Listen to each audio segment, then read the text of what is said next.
Good morning, good afternoon, and good evening, wherever you are. Welcome to our next episode of Masters of Product. Our episode today is actually to show how a hands-on demonstration of how PMs use AI to make their life much easier, to be more productive, and to be more efficient. To help us showcase that, I actually have Valeryia Zavistovich. She's a senior technical PM at SentinelOne. She has over 10 years of product management experience. She was also one of the winners of the AI challenge that we did at for boot camp at SentinelOne. And she's actually going to show us how she can use, how she can take feedback or from Salesforce and automate that entire process. As for me, I'm your host, Mustafa Kapadia. I help product managers and product teams leverage the AI to be more efficient and effective. Valeryia, welcome to the show. I'm so glad you're here. Hi, thank you for inviting me. And congratulations on being one of the winners, right? I mean, listen, this is not an easy thing. I think you had about 60 people you're competing with. So the fact that you're chosen 1 out of 5 is always a good thing, right? If it's okay with you, Valeryia, let's kind of just go into what you built. Right? And for our audience, to just kind of give you an idea, the AI challenge was really at the end of a 6-week-long boot camp in which PMs use AI to level up, and then at the end in the challenge they actually took a certain task and used AI to automate it. And so that's what Valeryia is going to show you guys. Valeryia, before we actually go into the mechanics of it, tell me more about the task that you automated, and why did you choose that task? Yeah, I maybe give you just a quick introduction why I chose it, and it's much related to the fact that I joined SentinelOne just in January this year. So at the time when we have bootcamp, I was like very new to the company, and I was hired for the role that didn't have PM coverage before. I was hired as API PM. So APIs were built, but there was never PM involvement. So I didn't really have some like knowledge handover or any researches done by research team with our customers. So I had this issue of understanding our customers' feedback on APIs. Yeah. And when I was choosing the task to automate, I really wanted to find something which will help me to gather as much feedback around the APIs from our customers from different channels as possible. So this was one of the goals, to find the source of insights of customer feedback and to automate it somehow. So I built something just one, and I get this feedback on a regular basis. That's perfect. I didn't realize that you were actually new to SentinelOne when we started the bootcamp. So that's even more impressive that you were able to do this in such a short amount of time. And by the way, for our audience out there, if you're listening in, please drop in a comment. Let us know where you're from. And by the way, this is an interactive show. So if you have questions about Valeryia, please let us know, and we'll answer your questions as they come in. So Valeryia, I think it's awesome. Tell us more. Do you want to talk about what you automated? Do you want to show it to the audience? How would you like to do it? I can show it. I have prepared the entire workflow I built. Show and tell is the best way to do it. So I have your screen up, please. Yeah. So I will show you 2 recipes from Workato. Workato is a workflow automation tool. This is just the tool we use in SentinelOne. But for similar tasks, you can use any automation tool. You can use Make, NA10, or any similar tool. I cannot say like for all of them that they have necessary connectors, but I'm sure NA10 has it, because today I just checked and I found a lot of pre-built Salesforce workflows. So Workato and NA10 for sure will give you the possibilities to repeat the workflow I will be showing you. So what I built is a weekly report from Salesforce on the product area I'm responsible for. And it's like very reusable by other PMs if they want to, because you need to change just one parameter in order to adapt it for your feature. So I will show you this recipe for Salesforce automation, and then I have similar one prepared for Jira automation, and then I will show you the outcome. Yeah. So that's how editing mode of the workflow looks like. First, you are choosing the trigger. It can be any frequency you choose here, any once a week, once Mm, a day, an hour, and so on. Or you can actually base it on some trigger condition. For example, when you enter appears in Salesforce, you can trigger the automation. For me, as I want to see the summary I built just once a week, I chose once per week on Friday. So you will see some grayed out actions. I left them on purpose to show that I built it perfectly, not from the first attempt. I was experimenting. So for example, at the beginning, I wanted just to use some pre-built step here and yeah. to find the parameters I needed pre-built, but it didn't work well for me because I need to export some custom fields. So at the end, I decided to use SOQL query, which is Yeah. custom query, like very similar to SQL, as many applications have. And if you would like to build something similar, but you're not familiar with SQL, feel free to use any AI tool to Yeah. I actually. was gonna ask you that. Did you actually use AI to write that query for you? Um, yeah, I guess I did actually. I used ChatGPT and I said that I'm building the integration on Workato for Salesforce, and I mentioned what type of action I'm using, and I said what I want to actually query, and it helped Yeah, me. Maybe not from the first prompt, but from like a couple of definitely. prompts. Is a thing, yeah. So it wasn't complicated. But if you know SQL, it's pretty much simple query. You can build it yourself. So what I'm doing here is I'm selecting the fields that I'm Mm-hmm. interested in from the object case and then condition. I want to know it for last 7 days. I don't need more Yeah. information. And then this is actually the part that you can change if you are interested in different product area. So for myself, Mm. I chose API issue, sent API component, and it can be like any type of the product area you are interested in. You just need to once find it in Salesforce and then change it in this workflow. And other than that, the automation is ready for you. So Awesome. after I decided what to choose in Salesforce, what to export kind of, just a simple condition. If there are no new records, we don't need to run this information, to run this workflow. If there is at least one record, we are going to the next step. Yeah. So what I did is I compose CSV. The manual part here, you just choosing CSV Yep. columns. This is basically on the Yeah. previous step where you chose fields you're exporting from Salesforce. And then the tool is very like user friendly. You just drag and drop these fields that are suggested for you and map them to your CSV columns.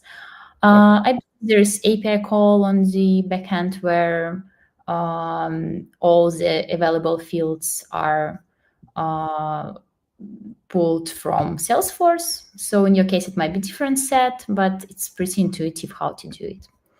And then the next step, also I was experimenting whether I need to upload the CSV to some drive like Google Drive Yeah. and then it, but it's like extra steps. If you need it for some different, maybe automation, you have this Yep. option available. But in my case, you can add this file right to your prompt. So the steps Mm. are not necessary. And this is the prompt itself. Yeah. So do you want me like to explain how I No, it's compose? okay. Just a high level. I'm just taking a look at the Yeah, yeah. prompt, right? So basically, I'm saying what I want to. I'm defining the format, so it's pretty Yes. for later sending to Slack. I'm Yeah. saying that I will be uploading the CSV file. I'm saying what type Perfect. of content will be there, Yeah. and I'm asking to summarize it in the format I like.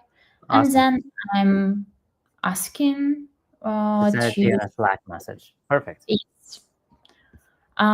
So once you run it, you can test it here actually. It took like 3 seconds. No, sorry, it will take more, but it's usually not more than a minute. And you will see whether it's successful or failed right away. Okay.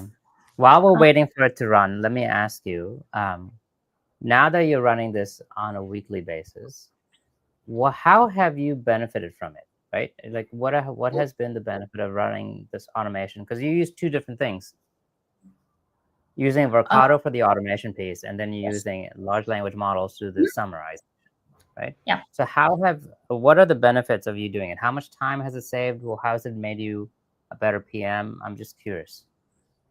Um, I never measured how much time I would spend manual on it because it's like too much time probably and I don't have it.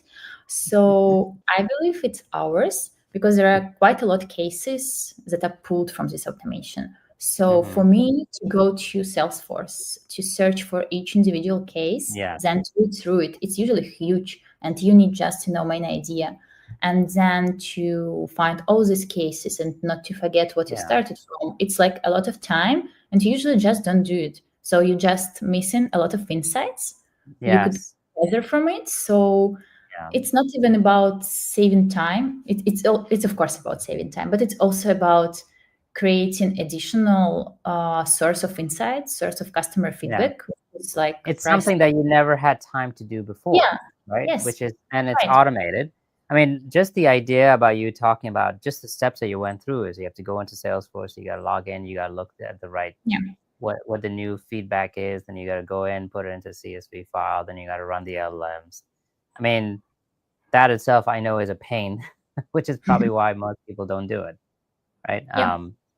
And I'm curious, if you had to estimate, how much would that be? Are you talking like you're saving like 1 hour a week, 2 hours a week, 5 hours a week? I mean, I would say it like several hours a week just for Salesforce.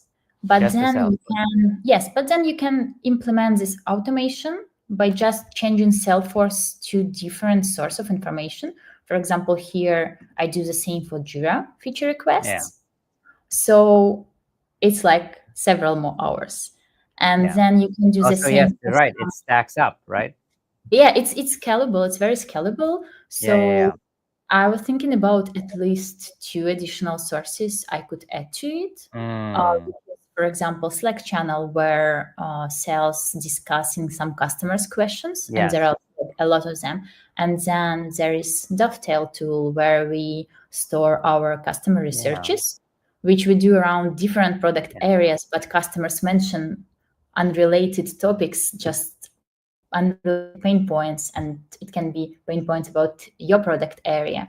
And yeah. like one interview, 1 hour, you will never watch it just to make sure something was mentioned Yeah. regarding your product area. So you can um, customize it for any product area and you can expand it to as many tools as you want.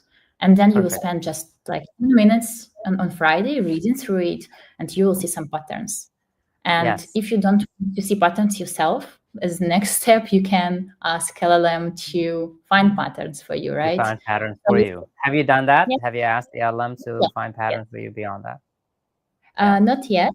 I never reached to this point, but this is what I'm thinking about next to ask Well, to yeah, analyze. because you can take the output from each one. You have three sources, correct? You have Salesforce, Jira, and Slack. Is that right? No, I didn't integrate Slack yet, Slack channels yet. Slack for me Okay. now just place where I will show you actually. Yeah. This I made a screenshot to hide some customers' information, but it's how it Yeah. looks like. I done it just today. Like the most important information here, it's this one line, the Yes. summary of the entire case. And then if you see something like you want to explore more, you just click the link and you are in the right Perfect. place. And Okay. like, to read the summary, it's just few minutes for you, but you Yeah, can find a lot of useful that's great. information. So you're pulling all this information out, it's giving it to Slack, and then eventually you can actually even build another automation on top of this that takes all of this data and then summarizes you over time, right? So Yes. okay, and you're absolutely right. It is both. It's saving time, but it's also giving you new capabilities or new insights that would have you just don't have time to do. Um, Yes. Yeah, and even back of the envelope, Valeria, if I just do quick back of the envelope, even if it saves you 2 to 3 hours, every time you add a source, that's 2 or 3 hours every week times the number of sources times the number of weeks. I mean, that adds up, right? Yeah. Um, Yeah. okay, good. And, Any other benefits that you noticed? Because now you're listening to customers on a weekly basis, so you have better insight into what your product is doing. And I'm assuming that's helping you develop and build better products. yeah, for sure. It's helping you to find customers' pain point and to solve them. Yeah. It's also help you kind of know your product better Yes. because our target audience, like it's not me, it's not a PM manager in cybersecurity company, right? It's like Right. mostly SOC analysts who are like doing this job Yeah. for 8 hours per day, and their use cases are very different from what you do Yes. when you're developing, right? So you kind of see in your product as your target audience, and you're learning Mm-hmm. about their behavior, about their like journey through your product. So there's lots of education when you read what kind of Yeah. issues they're facing and so on. And then also you finding sometimes like some issues, some bugs, because when they mention something is not working, you can easily like report it. So like there are a lot of benefits other than Yeah. insights. Yeah. Well, just the idea. I mean, if you think about Valeria, just the idea that you are in touch with your customers' feedback on a weekly basis, that itself is huge, right? I mean, how many PMs were able to do that in the past, right? Most of Yeah. the time, even when I was at Google, we used to run feedback analysis. And because it used to take a large team of data scientists, we would get the most frequent one was at least once a month, right? And you would have these big, long reports because they need to satisfy so many different stakeholders. And so everything you would do would get diluted. But the fact is that you've been able to Yeah. build something very specific to you, right? That itself is huge. Yeah. No And wonder you as I won. said, to customize it for different product area, you just change in one parameter. So even for me, if I want to know something about different product area I'm not good at yet, Perfect. I can just run it and see what I get. So that's a very interesting point. So because you've made it to the point in which that others can use it, how are others in the organization using it? Because I can see almost every PM at SentinelOne putting something like this together. Yeah, so I shared it with a couple of team members who was interested in. I showed them what to change and how to run it. So I think at least a few people tried it for sure. But then we have this library of PM tools Ah, that's right. Yeah. shared between us, so you cannot really like track the usage because it's just someone can copy your Yes. prompt or copy your automation and then use it. So I really hope a lot of people are using it or will use in future because it's part Yeah. of our onboarding to review other PM's projects for this Perfect. bootcamp. And like I cannot say you use it maybe like all the project every day, but sometimes you just need to write release note, or you just need to start new FAQ. You are going to this library of PM tools which were built, and you're just using it when you need it. It's very convenient. Yeah. I think it's great that you guys put that program together because I think sharing of knowledge, especially sharing of how you can use AI and large language models so that everybody can level up is a fantastic thing. Because why save all the benefits just for you? With the size of PMs that you guys have, even if everybody just does one source, like we said, and they're saving a couple of hours a week, that itself adds up to so many hours in the aggregate, right? While you were doing this, while you were building this, any big aha moments that you had while you were building it? Because when you build this the first time, there's a lot of learning, right? Now that you run it, you kind of know what to expect. But when you were first trying to build it, was there anything that surprised you? Yeah, some things I guess. For example, when I was building my automation with Jira, I thought that maybe it's not very useful because I'm already getting feature requests from customers. So uh, I think most of API related feature requests will go to me, but it's not true. From the report I'm getting, a lot of feature requests mentioned in API are actually for different product managers. So it's part of their area, but it's kind of related to my product. Right. So like I realized that I could use the work of my colleagues to understand my product part better. And that's how I was thinking of That's expanding smart. this information and participate more in like brainstorming, in reviewing perfect use of my colleagues because like you need to understand the product as a whole, and you need to also like keep track of what your colleagues are building to have better Yeah. understanding of like the entire offering. This was kind of when I'm like, yeah, this makes sense. I think that I think that makes complete sense. And then a follow-up question on that one is that while you were building this, I mean, there's a lot of moving parts in here, right? Which one was the hardest one? Well, which one was the one that gave you the biggest trouble? Was it the automation part? Was it the writing the prompt for the LLM part? Where did you struggle the most before you actually got it right?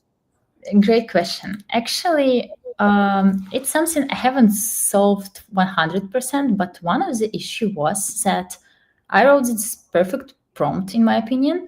It gave me like the output I wanted, and then I changed one line.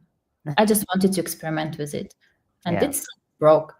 The entire automation, entire format, something that I was like receiving in Slack was not readable. It wasn't pretty. It didn't cover all the cases. Oh, interesting. So I think there is might be some issue of integration of OpenAI and Workato. So like in between tools, or maybe some caching issues, Yeah. which can easily be solved if you're the admin of the tool. But if you're not, like there might be some technical complications. But Actually, there's that makes workaround. You just play it with prompt a little bit more. So it's fine. you make a Yeah. very So good point, because if you remember when we talked about the bootcamp, there's the system prompt and then there's the user prompt, right? And so when you put this together, you're actually writing the user prompt, but there's also a system prompt that goes along with it.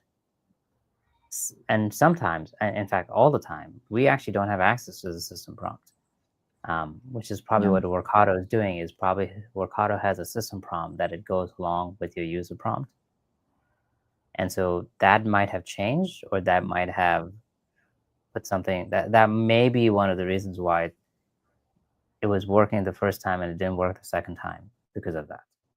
And you're right, you have no access to that. So there's not Yeah. much that you can do, but maybe just change your user prompt around and see if that makes sense. That could be an Yeah. issue. I'm not sure yet.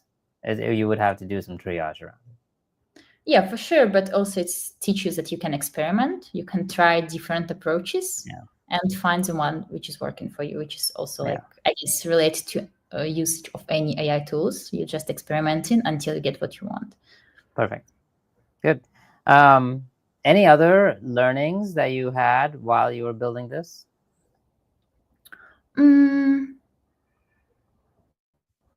Sure. Maybe I was like just finding some workarounds in other places, like when you cannot find some direct functionality here, be creative.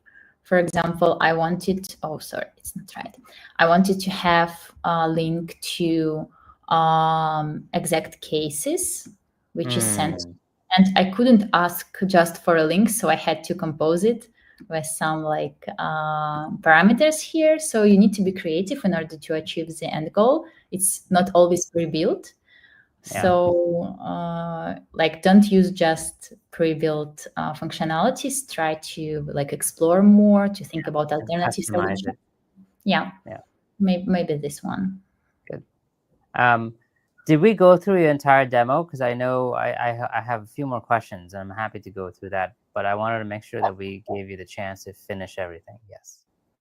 It's pretty much it. I maybe wanted to show you just that it's really easy to debug here, so you can see please. every step of your automation running. Like when you, if Mm, someone will do in step after step, you can just go here and see what actually is the outcome of each step to find the issue if you have one. good. And this is it. Yeah, that's all of my demo. Awesome.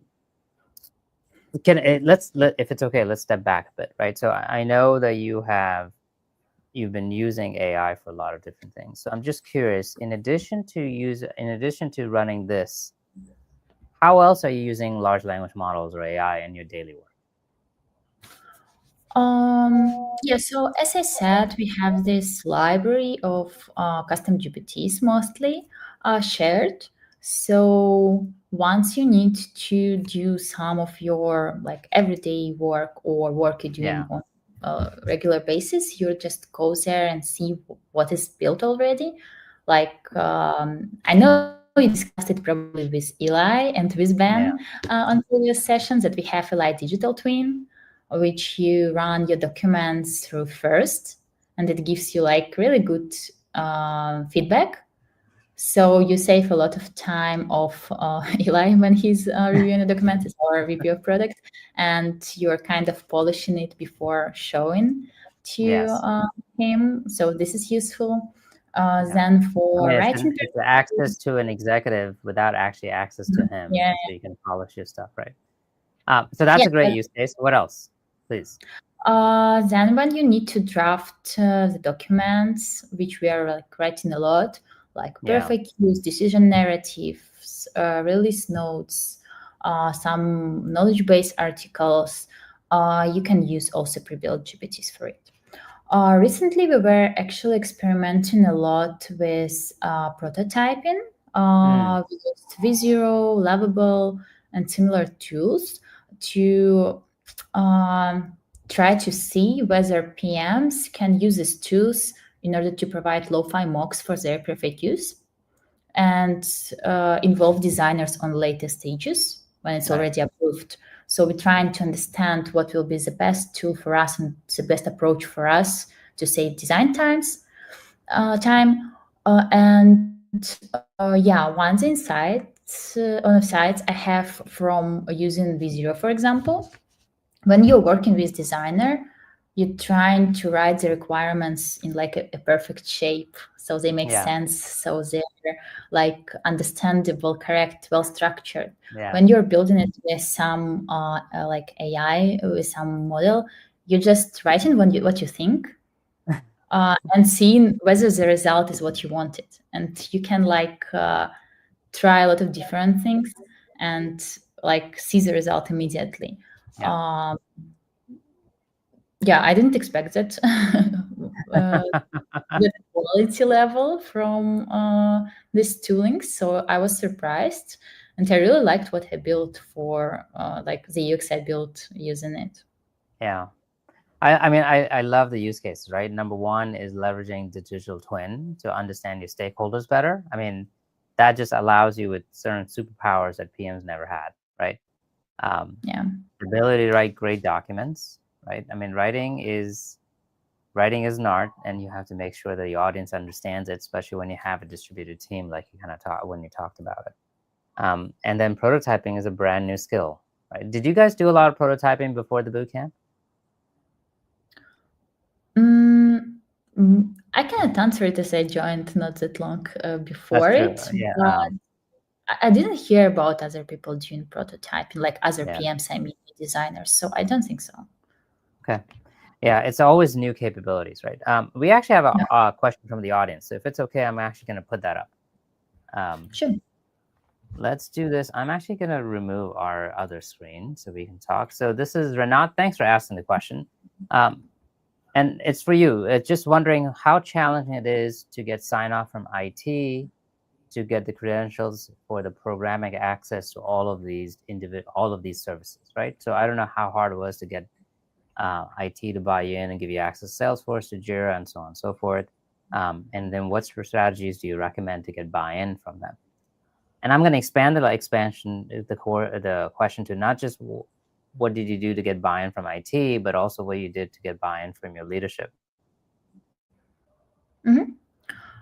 So for the tools I just showed you for my workflow, this is all the tools approved and all the tools where we have service accounts. So I'm not using my personal accounts for any of this. That's why, for example, I built using Workato and not another tool. I may be like more visually or functionality wise. So yeah, this is one of the limitation you have. You have to use the pre-approved tools. But then about new tools, how we are doing it, it's just if you have the use case or you can come up with a business case you're building using some tool, you can come to your manager and say, like, I would like to try this. Let's do POC. And if your justification is good enough, like we will be having it. That's how we actually get to experiment with some tools like V0 and Lovable. Perfect. Thank you very much. Ronaldo, I hope that that helps. And by the way, for others, if you have more questions, please let us know. We love to do live questions. Valeryia, if it's okay, let me ask you, how has using AI now changed the way you actually work, right? Has it made a significant difference in the way you work? Has it made a small difference? And could you give examples? Yeah, honestly, significant difference. Like I used AI before the bootcamp and before the challenge, but it was really trivial tasks. I used it mostly for translation, proofreading, Yeah, summarization, but like yeah, really simple summarization. And I very often just use one chat for asking all kind of questions, and no yeah, surprise, some answers were weird and far from truth. So I didn't know about hallucinations. I didn't know about the way to compose a prompt, to assign mm-hmm. the role, to assign the tone, the Yeah, format, and so on. So I just chatted like I chatted with a friend and was asking. Um, I was mostly using ChatGPT, just ChatGPT, and that's it. yeah, And mostly asking questions as they came up to my mind. Actually, funny thing, I guess you might like it. One friend shared a prompt with me where you asking ChatGPT to provide the picture of him while communicating with you, and my yeah. picture was like this. So he was really stressed from all type of questions I was asking, and that's because I like did it not in the right way, not in the most productive way. Yeah, yeah. That's good to hear. I mean, thank you for those kind words. You're absolutely right. It's just, and then let's talk about, so that's how it was before. Tell me how it is now, right? Now I pretty much have in my mind type of things I can do with it, and that's what I mentioned before, like running my documents through digital twins, writing documents. One thing I didn't mention, but I really like, is doing competitor analysis. I usually use research for it, and I started using it more often. So before I was using it just make a comparison analysis of all APIs offering from these four main competitors. But now I can do it for like really small things to understand how it works for our competitors. It's very useful. I hadn't thought about it before. I didn't do this type of like I did do Yeah, this type of researches, but you can imagine how long would it take to go to official sites of competitors and to some, I don't know, Reddit posts where some customers are discussing it and so on, different type of sources, while yeah. you can just write one prompt and reuse it later. That's great. Yeah, I so mean, I it's another love that. type. Yeah, I like that use case a lot because a lot of people don't use AI for competitive analysis. But the fact that you have significantly changed the way you use AI, and that has significantly changed the way you actually become a product manager, that itself is great, and that's always music to my ears. Because that's the intent of why we do what we do. Any other surprises before and after, right? Um, after you went through the boot camp, were there anything that like, oh, you know what, this is, I could never do this, or this is something different? Anything else that surprised you? Maybe the different models are good for different type of work, and kind of knowing it can make usage of these tools more productive. And Perfect. you don't necessarily need to choose just one tool and use it for all type of PM work, but you can rather find the best match for different assignment and then just use it. And then maybe when new models are released, you're also trying to find information what they're best for and include them in your portfolio. Things like this. I think that's good. And can I ask you, now that you are an expert in using AI, where do you want to go next? Like, how do you want to use AI in the future? Like, what are some of the other things that you want to do? I know you talked about adding your workflow that you just shared with us to different sources, but what else are you want to building, or what else do you want to do or building?